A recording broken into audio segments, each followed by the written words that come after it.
everybody. This is Annie, and that's Yogi walking away. And this is Danielle. Hi. And today we're visiting Go Go Yogi Bear. Welcome to Animal Bond Academy.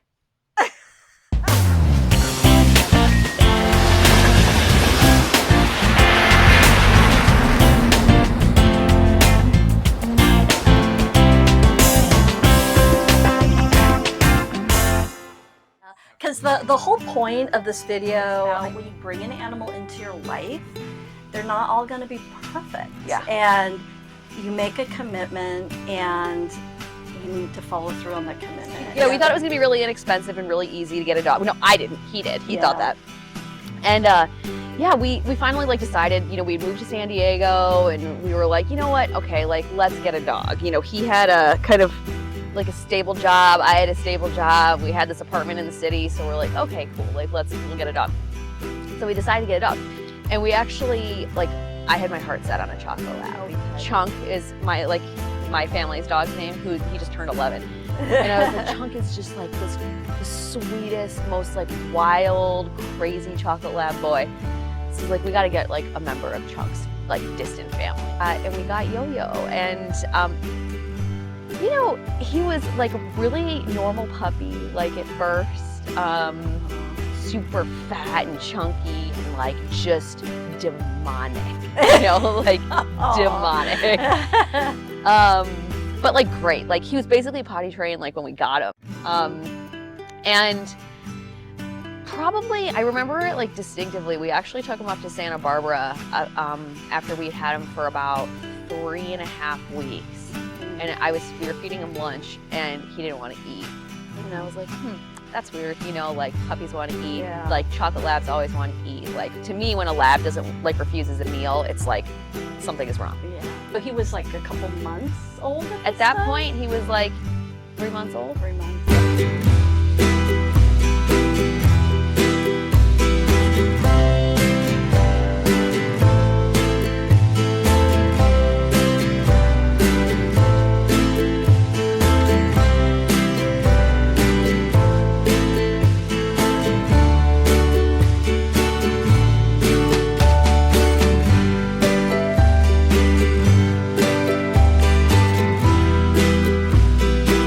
Basically, yeah, at that point, we diagnosed his shunt. We had worked with a veterinary nutritionist up in San Francisco to help formulate a diet for him. We had him medicated, and the next big question was well, can we operate on this? What do we do? And, it turned out that there are kind of basically 2 ways that you could operate on a portosystemic intrahepatic shunt. And you can go into the liver and perform a highly risky surgery that has I think a fairly high chance of it just bleeding out on the table. And our doctor recommended that we not do that. I think especially considering what he had been through, at this point, no doctor that he was working with had ever seen a bacterial meningitis survivor who then went on to get diagnosed with a liver shunt. So, his prognosis was always really unknown. Nobody knows. Still nobody knows. So then to go on and get the shunt after, have the shunt diagnosed after that, everybody's it's too hard to know, but all we can do is just de-risk as much as possible. So the best option for surgery for him was something called a transvenous coil embolization. And what that means is the doctor goes in through, in his case, the jugular, and inserts stainless steel coils into his liver that start to block these extra vessels. Okay, yeah. And over time, scar tissue breaks up, and it sort of forces the routing of blood through the liver in the right way. Now, you can't find that surgery everywhere. We had, I think, 2 real options. It was either going up to UC Davis or Animal Medical Center in New York City.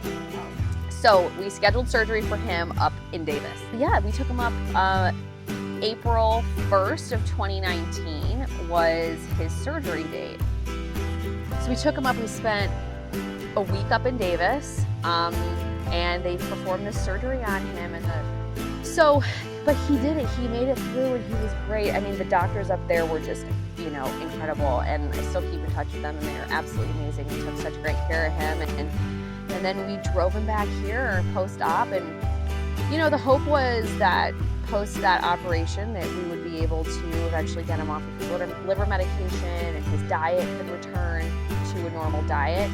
We haven't quite gotten there, but he's still a lot better, right? He's far from perfect, but he's good enough. Right. So, you know, the differences between like him and a normal dog are he's definitely smaller. He gets tired more. He has considerably less energy than most dogs. He's also like a big old like English lab. They're not like winning gold medals for marathons, you know, anyway, but he's definitely like lower energy.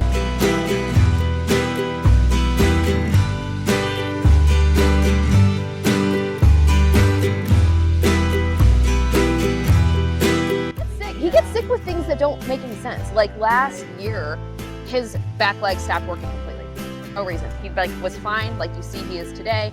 He woke up one morning and he couldn't walk. And we had no idea why. This went on for 3 days where he couldn't even move. We had to carry him out to go to the bathroom. And then just as quickly as it came in, it left. And doctors don't know what caused it. We don't know what caused it.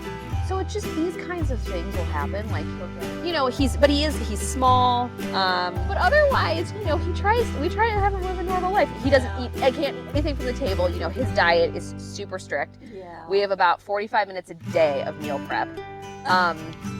He eats, this is what he eats. His meals are sweet potatoes, chickpeas, tofu, beets, hard-boiled eggs, chia seeds, flax seeds, Wow. coconut oil, spinach, and sauerkraut. He eats a lot of sauerkraut.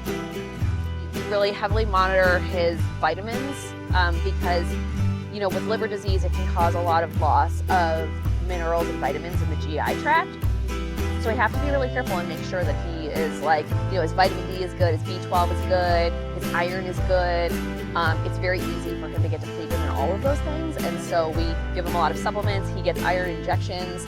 And then we check him and make sure that the levels are still good so we can keep him functioning optimally. And I think you're just a perfect example of you really, truly dedicated yourself to helping this animal that you brought into your life. You know, if you bring an animal into your home, it's not like a car that happens to be a lemon and you just go get a brand new car. You know, this is a life. Yeah. And this is a life that you need to be committed and dedicated to, and you and Evan have truly done that. It's everything to us. And I mean, I remember like, you know, when I met his mom, like his dog mom, right? Yeah. It really like hurt me to like take him from her, you know? And I remember being like, I promise I will like give him everything I can, you know? And I guess the thing I think about is that like if he had like stayed with her, you know, he wouldn't be alive, right? And so it was just really important. Like he taught me that I like how much you can love something that like you didn't give birth to.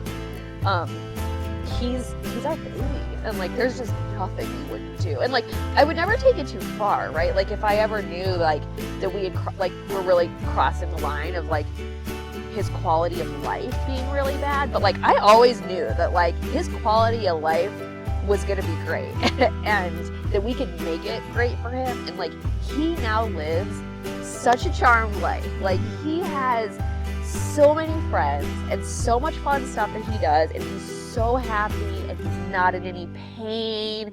He doesn't even know that he's different from other dogs, at least as far as I can tell. Maybe he knows a little bit, but like he definitely doesn't like feel day-to-day pain from it. He loves his food, he loves his friends, and he loves his life. Well, that's it for us, everybody. Thank you so much to Danielle and Evan and Yogi Bear. Yogi, thank you. We'll see you next time on Animal Bond Academy. Bye. Bye. You're the best.